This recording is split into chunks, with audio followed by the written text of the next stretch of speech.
말씀 구약성경 민수기 27장의 말씀입니다.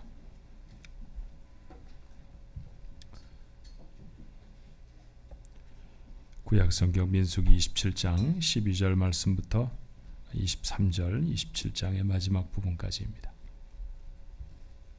여호와께서 모세에게 이르시되 너는 이 아비림 산으로 올라가서 내가 이스라엘 자손에게 준 땅을 바라보라. 본 후에는 내 형 아론이 돌아간 것 같이 너도 조상에게로 돌아가리니 이는 신광야에서 회중이 분쟁할 때 너희가 내 명령을 거역하고 그 물가에서 내 거룩함을 그들의 목전에 나타내지 아니하였음이니라.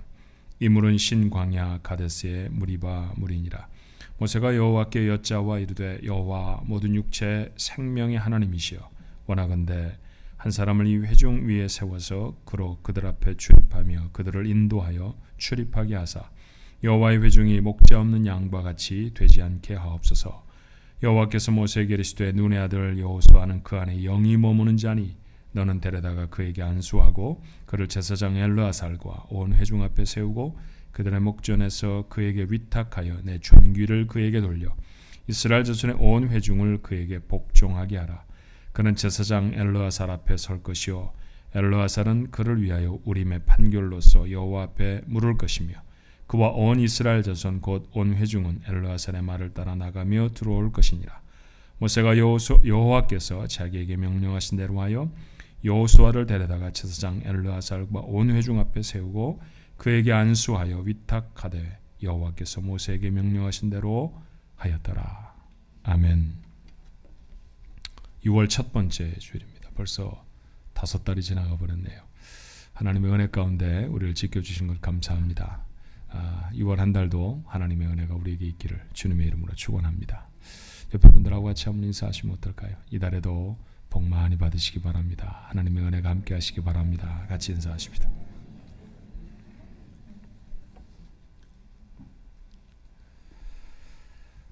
지난주 2013년 6월 2일자더라고요. 신문에 나온 거는 타임즈의 커버 스토리는 16minutes이라는 것이었습니다. 지난 5월 20일에 오클라호마의 아주 조그마한 도시 무어라고 하는 도시에 토네이도가 들이닥쳤습니다. 24명이 목숨을 잃었고 그 중에 9명은 아이들이었습니다. 오후 2시 40분에 도착한 토네이도는 2시 56분에 마을을 빠져나갔죠. 16분 동안의 사건이었습니다. 조금 전에 보신 사진처럼 16분 동안 한 마을이 쑥대밭이 됐죠. 불에 타고 자동차는 엎어지고. 이 짧은 시간에 어떤 사람은 가족을 잃었고 또 어떤 사람은 살아남았습니다. 삶과 죽음 사이에 단 16분밖에 없었습니다. 이 기사를 읽으면서 그런 생각을 했어요. 어쩌면 우리는 16minutes을 살아가고 있는 사람들이 아닌가.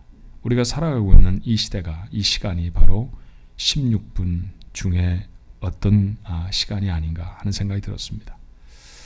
사랑하는 성도 여러분, 그리스도인은 우리에게 삶과 죽음은 도대체 어떤 의미를 갖는 것일까요? 질문이 너무 크지요. 그리고 그 질문에 답하기에는 제 인생이 너무 일천합니다. 그러나 오늘 모세를 통해서 우리는 삶과 죽음에 대해서 몇 가지 의미를 듣게 돼요. 제목이 좀 무거웠나요? 죽음 앞에서라고 정했는데 40년 동안 이스라엘 백성을 광야에서 인도한 모세의 마지막 시간입니다. 하나님은 그에게 명령하셨죠. 본문의 시작이었어요. 여호와께서 모세에게 말씀하셨습니다. 너는 이 아바림 산에 올라가서 내가 이스라엘 자손에게 준 땅을 바라보라. 본 후에는 내 형 아론이 돌아간 것 같이 너도 조상에게로 돌아갈 것이다. 이제 형 아론처럼 죽을 때가 되었다라는 얘기죠. 가나안 땅에는 들어갈 수 없습니다. 그러니 마지막으로 그 땅을 바라보기만 해라 라는 얘기입니다. 냉정한 말씀같이 보여요. 그러나 그게 현실 아닙니까? 사실은 하나님은 얼마 전 모세의 형 아론에게도 같은 명령을 하셨습니다. 오늘 본문의 말씀에 보니 아론처럼 형처럼 조상에게로 돌아갈 것이다 그렇게 말씀하셨으니까 하나님이 형에게는 어떻게 하셨는지 한번 볼까요? 민수기 20장의 말씀이었죠. 24절입니다. 아론은 그 조상들에게로 돌아가고 내가 이스라엘 자손에게 준 땅에는 들어가지 못할 것이다. 하나님은 아론에게도 지금 모세에게 말씀하시는 것처럼 똑같은 말씀을 하셨습니다. 어느 날 갑자기 그들의 삶의 여정에서 그들을 멈춰 세우시고 이제는 퇴장할 때가 되었다. 이제는 조상에게로 돌아갈 때가 되었다. 우리가 입에 담기 참 부담스러워하는 말입니다만 이제는 죽을 때가 되었다. 하나님은 그들의 생명을 그렇게 거두셨습니다.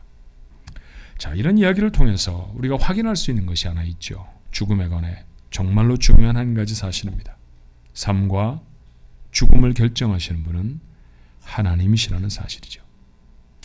우연한 사고로 또 어떤 이는 자연적인 재해로 예상치 못한 질병으로 죽음을 맞이할 수 있습니다. 이유는 다 모릅니다.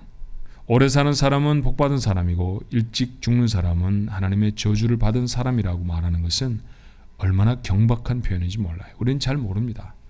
왜 하나님이 그때 그 영혼을 취하셨는지, 왜 더 살아갈 수 있을 것 같은 사람의 생명을 취하셨는지, 왜 어떤 이는 아직도 저렇게 흉폭한 삶을 살아감에도 불구하고 여전히 세상에 존재하게 하셨는지 우리는 잘 모릅니다. 그러나 삶의 시작과 마지막을 정하시는 분이 하나님이시라는 사실 하나는 모세와 아론의 사건을 통해서 확인할 수 있지 않습니까? 모세는 지금 120세입니다. 나이가 많은 사람이죠. 그러나 아직 건강했습니다. 우리말로 말하면 아직 죽을 때가 아닌 것처럼 보였어요. 신명기서는 그의 건강에 관해 이렇게 기록하지요. 34장 7절입니다.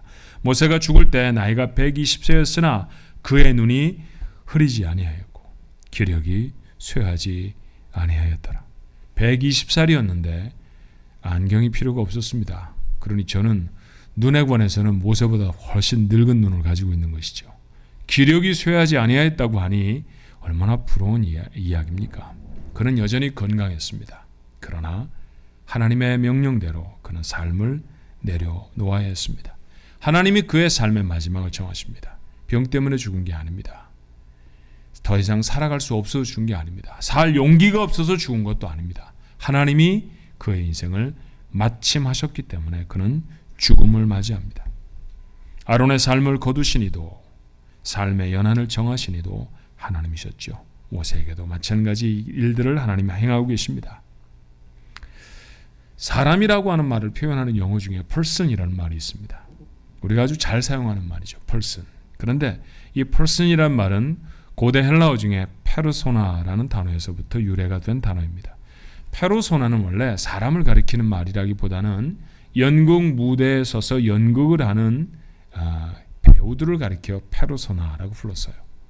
고대인들의 지혜가 보여지는 대목입니다. 무대에 선 배우는 감독이 정한 시간에 예외 없이 무대에서 내려와야 합니다. 감독이 정한 시간까지가 그가 무대에 서 있는 시간이죠. 인생이라는 무대를 내려가는 시간은 누가 정하십니까? 하나님이 정하십니다. 가난이 정하는 것도 아니고요. 세상의 위험이나 어려움이 정하는 것도 아닙니다. 우리의 삶의 마침, 우리의 삶의 마지막은 하나님이 정하십니다. 이 사실이 우리에게 확인될 수 있어야 합니다. 여러분, 이 확인이 제겐 참 은혜가 됩니다. 여러분이 어떠실지 모르겠어요. 하나님 섭섭하다. 왜 이렇게 우리 어머니를 빨리 데려가셨나? 왜 이렇게 내 남편을 빨리 데려가셨나? 그러실지 모르죠. 그러나 이 사실이 생각하면 생각할수록 마음에 두고 또다시 마음에 두면 둘수록 제게는 참 은혜가 됩니다. 다른 이가 내 생명을 주관하는 것이 아니라 하나님이 하신다라는 사실이 얼마나 넉넉한 은혜가 되는지 몰라요. 자, 하나님이 어떤 분이신가요? 이사야는 이렇게 말하지요. 55장 8절로 9절에 이는 내 생각이 너희의 생각과 다르며 내 길은 너희의 길과 다름이니라. 여호와의 말씀이니라. 이는 하늘이 땅보다 높음같이 내 길은 너희의 길보다 높으며 내 생각은 너희의 생각보다 높으니라. 우리의 생각과 하나님의 생각을 비교할 수가 없습니다. 우리의 뜻과 하나님의 뜻을 비교할 수가 없습니다.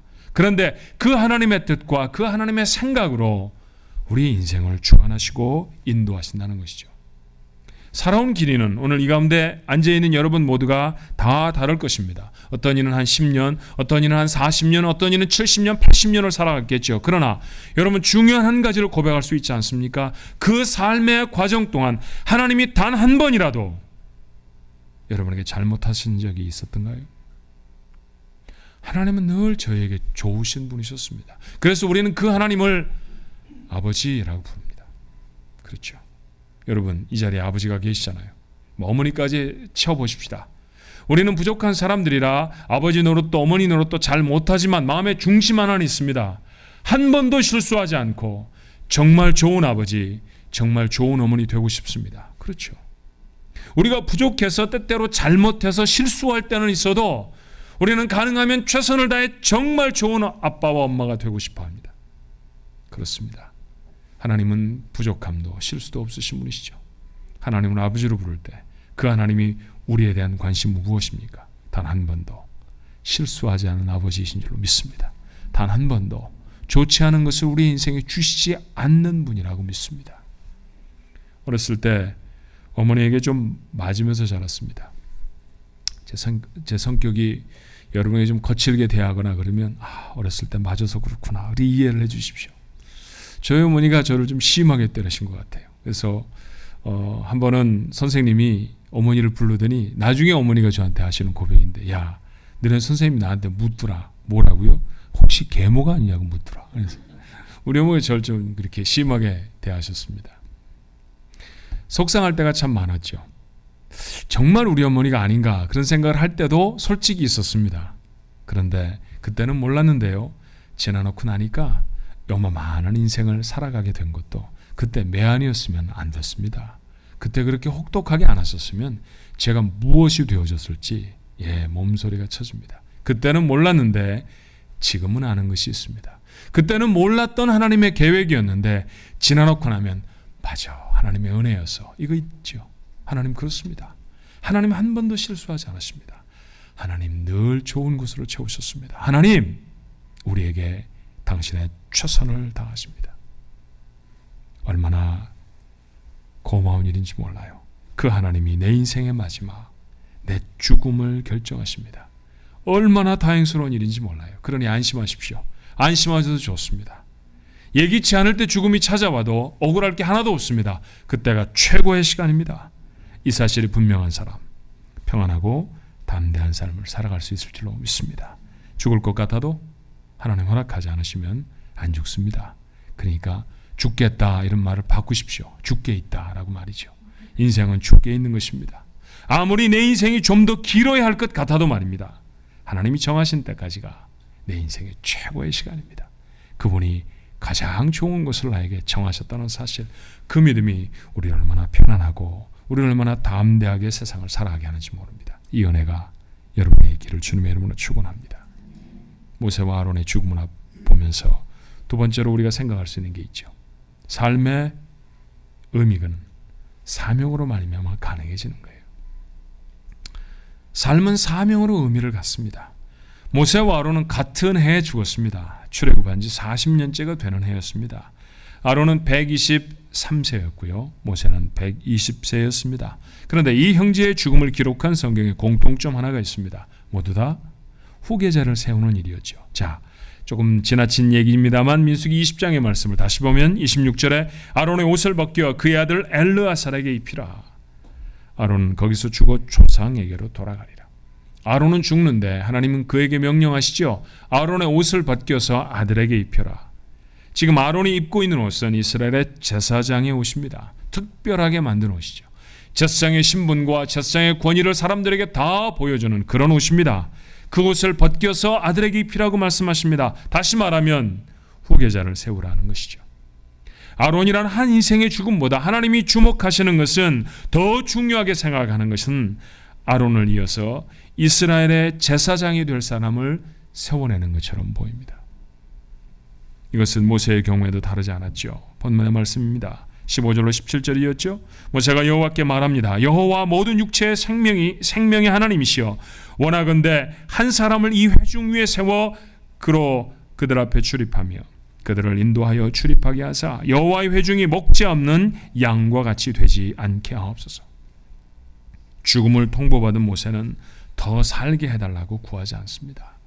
정말 가고 싶었던 가나안 땅에 꼭 한 발자국만이라도 들어가게 해 주십시오라고 구하지도 않습니다. 그의 구함은 무엇이었나요? 백성의 지도자를 세워주십시오라는 것이었습니다. 모세에게 있어서 정말로 중요한 것은 자기가 어느 만큼 살아가는가 하는 인생의 길이가 아니었습니다. 그에게 맡겨주신 사명이 감당되는 것이었습니다. 사명이 인생에 의미를 부여하게 되는 줄로 믿습니다. 모세는 어쩌면 이집트의 왕이 되었을지도 모릅니다. 야, 왕 될 사람이 지지리도 고생을 했다, 그렇게 생각되시나요? 대단한 자리 같습니다. 이집트 작은 나라 아니었죠. 큰 나라입니다. 떵떵거리고 호령하는 나라일 것입니다. 그 나라에 수십 명의 왕이 있었습니다. 여러분, 그 왕들 기억하십니까? 우리는 사실 그 왕들 잘 기억도 못합니다.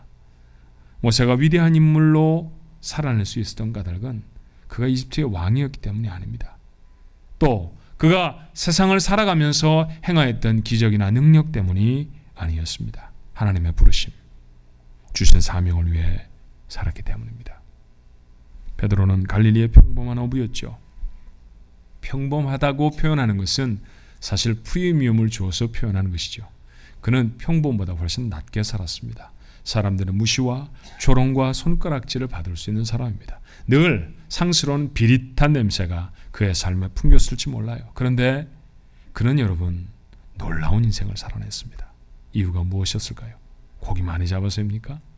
고기 잡는 새로운 기술을 개발해내서인가요? 그렇지 않았습니다.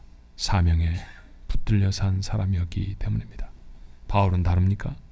그는 출중한 학문을 가지고 있었죠. 성장 배경도 가문도 참 좋았습니다. 그런데 여러분, 성장 배경 좋고 가문 좋고 공부 많이 한 사람, 똑똑한 사람 일상에 모래처럼 많습니다. 그들 모두를 다 기억하지 않습니다. 그들 모두가 다 역사를 바꾼 인물은 아닙니다. 아놀드 토인비라고 하는, 여러분도 한 번쯤은 들어보셨음직한 영국의 유명한 역사학자는 유럽 대륙의 운명을 바꾼 이는 바울이었다고 서슴지 않고 말합니다. 그런 세상의 운명을 바꾼 인물로 살아갈 수 있었던 까닭이 뭘까요? 그가 무엇을 소유했느냐가 아니었습니다. 그가 얼마나 오래 살았느냐 아닙니다. 바울이 몇 살에 죽었는지 잘 모르잖아요. 그런데 바울은 위대한 인물로 살아갑니다. 까닭이 뭘까요? 사명에 붙잡혀 살아갔던 인생이었기 때문입니다. 그는 이렇게 말하죠. 사도행전 20장 24절입니다. 내가 달려갈 길과 주 예수께 받은 사명 곧 하나님의 은혜의 복음을 증언하는 일을 마치려 하면 나의 생명조차 조금도 귀한 것으로 여기지 아니하노라. 살아가는 시간이 중요한 것이 아니라 살아가며 무엇을 하느냐가 중요했습니다. 그렇죠? 하나님이 우리의 부르심에 대해서 응답할 수 있어야 합니다. 여러분, 적어도 두 가지 부르심에 대해 답할 수 있어야 하잖아요. call to be, 여러분이 무엇인가? call to do, 여러분이 무엇을 하며 살아가야 할 것인가? 여러분, 그것에 답할 수 없다고 하면 살아도 사는 것이 아닙니다. 살아도 의미를 담을 수 있는 인생은 아닙니다. 숨은 쉬는데 죽은 사람처럼 살아가고 있지 않습니까? 몇 시간에 재미있는 동영상 하나를 봤습니다. 누군가가 장난스럽게 올린 것인데 그게 한국의 해프닝이 되어졌더라고요. 성추행을 저질렀던 어떤 사람, 그 사람이 아파트에서 발견이 됐는데 제목이 이랬습니다. 아무개 숨쉰 채 아파트에서 발견. 숨쉰 채 아파트에서 발견됐다는 거예요. 근데 그 얘기가 잘못 알려져가지고 숨진 채 발견됐다고 알아서 다 죽었다고 이렇게 한국의 뉴스에까지 오른 적이 있었습니다. 숨쉰 채 발견. 웃으면서 지나갔는데 맞다. 숨은 쉬고 있는데 죽은 사람 같을 수 있겠다. 그런 생각이 들었어요. 숨은 쉬잖아요. 오늘 자리에 누우면 내일 일어날 것입니다. 그런데 여러분에게 묻고 싶어요. 정말 살아계십니까? 의미를 담을 수 없는 인생이라고 하면 하루를 더 보탠다고 해. 그게 우리에게 무슨 가치가 있고 무슨 소중함이 있을까요? 하나님이 주신 사명을 담으셔야 합니다. 부르심에 답할 수 있어야 합니다. 하나님의 부르심에 답하는 인생이 인생을 가치 있고 복되게 살아갈 것입니다. KFC라는 음식점을 아시죠? 풀어서 말하면 켄터키 프라이드 치킨입니다. 그것을 설립한 할랜드 샌더스라는 사람에 대해서 여러분에게 말씀드린 적이 있습니다. 그가 65세가 되었을 때 적지 않은 나이잖아요. 그의 수중에는 $105짜리 체크 한 장, 털털거리는 고물차 하나, that's it. 그게 다였습니다. 정말 답답한 인생입니다. 20살짜리가 그거 가졌다고 하면 제기의 기회라도 있죠. 65세인데 전 재산이 $105입니다. 어떻게 살아갈까요? 하얀색 정장 차려입고 깡통에다가 치킨 양념 담고 레시피 적은 책 하나 들고 레스토랑마다 문을 두드립니다. 비참한 인생이라고 생각할 수도 있겠죠. 1000번쯤 돌아다녔다고 그래요. 그런데 그 중에 한 레스토랑에서 그의 레시피를, 그의 양념을 채택해 주었습니다. 그리고 조그마한 닭가게 하나 차렸죠. 그게 KFC였습니다. 그런데 얼마나 크게 번창하는지, 얼마나 놀랍게 그 사업이 일어나는지 1976년에는 세계에서 두 번째로 존경받는 사업가가 되었고요. 1980년에는 전 세계 14,000개의 매장을 둘 수 있었습니다. 부자가 되어졌죠. 성공한 사업가였습니다. 그는 어느 날 교회 대표로 호주의 한 컨퍼런스에 참여하다가 돌아옵니다. 비행기를 타고 있는데 갑자기 불안한 마음이 들어요. 이 비행기가 떨어지면 어떡하지? 추락하면 어떡하지? 이 비행기가 추락해 내가 죽으면 나는 정말 구원받을 수 있을까? 정말로 진지하게 처음 던져보는 질문이었습니다. 근데 자신이 없었어요. 구원받을 만한 자신이 없었습니다. 이건 사는 게 아니다. 내려와 그는 다시 한번 하나님 앞에 자신의 삶을 새롭게 합니다. 그리고 75세가 되어졌을 때 켄터키 루이빌에서 열리는 한 집회에서 그는 인격적으로 주님을 체험합니다. 그리고 주님 앞에 자신의 인생을 다 드립니다. 회사를 그만뒀죠. 이후에 15년 동안 그는 복음 전도와 간증으로 세상을 살아갔습니다. 그가 임종하기 얼마 전에 한 기자가 그에게 물었다고 해요. 선생님이 살아갔던 인생 중에 최고의 시간은 언제였습니까? 여러분 같으면 뭐라고 대답했을까요? 사업이 가장 잘 되었을 때 아닙니까? 14,000개나 되는 프랜차이즈를 거느렸을 때였습니다. 제 소득이 수백만 달러가 되었을 때였습니다. 제가 하고 싶은 일들을 무엇이든 다 할 수 있었을 때였습니다. 제가 자가용 비행기를 살 수 있었을 때였습니다. 대답할 수 있는 말은 수없이 많았을 겁니다. 그런데 임종 직전에 그는 이렇게 대답합니다. 살아계신 하나님을 만나 거듭난 날이 내 인생의 최고의 날이었습니다. 그리고 오늘까지 매일매일은 내 인생의 최고의 날이었습니다. 거룩한 사명에 붙들려 살아갔던 시간이 최고의 시간이었다는 것이죠. 여러분도 그렇습니까? 그래야 하는 것 아닙니까? 그래야 제대로 사는 것 아닙니까? 그래야 하나님 앞에 섰을 때 부끄러움도 없고요. 이 땅을 살아가면서도 세상 사람들이 모르는 거룩한 기쁨이 우리 속에 있는 것 아닐까요? 죽음을 두려워하지 않도록 하십시다. 하나님의 장중에 붙들려 있기 때문입니다. 참 좋으신 하나님의 손에 우리의 인생이 붙들려 있습니다. 시작도 끝도 그분이 정하신 줄로 믿습니다. 삶을 가치 있게 지나시나요? 삶의 의미는 얼마나 살았느냐로 결정되는 것이 아닙니다. 무엇을 하면서 살았느냐가 결정합니다. 사명으로 사는 사람이 위대한 인생을 살아갈 줄로 믿습니다. 위대한 인생이 되기 위해 사명을 발견하셔야 합니다. 지금 하나님이 내게 맡기시는 일, 그 일에 응답하는 자가 위대한 인생을 살 줄로 믿습니다. 아무도 늦지 않았습니다. 샌더스는 75세였고 모세는 80세였습니다. 여러분에게도 나이는 아무런 문제가 되지 않습니다. 나는 아직 젊으니까 80세 되려면 한참 남았네. 그렇게 생각하십니까? 그렇지 않습니다. 누구도 나중으로 미루어둘 수 없는 일입니다. 시급하게 무릎을 꺾으십시오. 하나님 앞에 질문할 수 있어야 합니다. 주님, 내 사명이 무엇입니까? 주님, 내가 무엇이 되어야 합니까? 주님, 내가 무엇을 하며 살아야 합니까? 여러분의 진지한 질문에 하나님 응답해 주실 줄로 믿습니다. 그 사명을 담고 그 사명에 응답하는 삶, 위대한 삶으로 살아갈 줄로 믿습니다. 멋지게 삽시다. 그래서 천국 갔을 때 하이파이브를 기가 막히게 하면서 잘 살다 왔다고 그렇게 이야기할 수 있는 우리 가족들 되면 얼마나 좋을까요? 여러분 모두의 인생이 기가 막힌 인생이 되시기를 주님의 이름으로 축원합니다. 기도하십시다. 죽음 앞에 섰더니 삶이 보입니다. 모세가 죽음 앞에 서서, 아론이 죽음 앞에 서서 하나님의 질문을 들었을 때, 그리고 그들이 하나님 앞에 행하였던 일들을 볼 때, 이것이 인생이구나. 저희들에게 깨달음을 주시니 감사합니다. 16분밖에 안 되는 시간 동안에 어떤 이는 죽고 어떤 이는 살았습니다. 우리가 살아있다고 하면 주님, 그 16분을 지나가는 것일지도 모른다고 생각이 들었습니다. 정말로 짧은 찰나와 같은 시간을 살아가는데 하나님 이렇게 정신없이 살지 않게 하옵소서. 잠들어 살아가지 않게 하여 주시옵소서. 코로 호흡한다고 살아있다고 말하지 않게 하여 주시옵소서. 주님, 그런 생명은 돼지도 개도 새도 다 누리고 사는 생명입니다. 하나님은 사람입니다. 하나님의 자녀입니다. 그런 생명 말고 다른 생명을 살게 하옵소서. 인생의 사명을 담은 그리고 그 사명을 감당하는 삶, 주님 그런 삶을 살아가게 하여 주옵소서. 주님 내게 무엇을 말씀하십니까? 주님 나를 어디로 부르십니까? 주님 내게 무엇 하기를 원하십니까? 하나님 앞에 진지하게 묻게 하시고 하나님의 대답을 얻게 하여 주시옵시고 그리고 그 부르심으로 살아가게 하옵소서. 그 자가 영원한 인생을 살아갈 줄로 믿습니다. 그런 인생이 위대한 인생이라고 하나님이 부르실 줄로 믿습니다. 이 아침에 주 앞에 나와 예배하는 하나님의 사람들, 저들 모두가 위대한 인생을 살아가도록 도우시옵소서. 예수님 이름으로 기도합니다.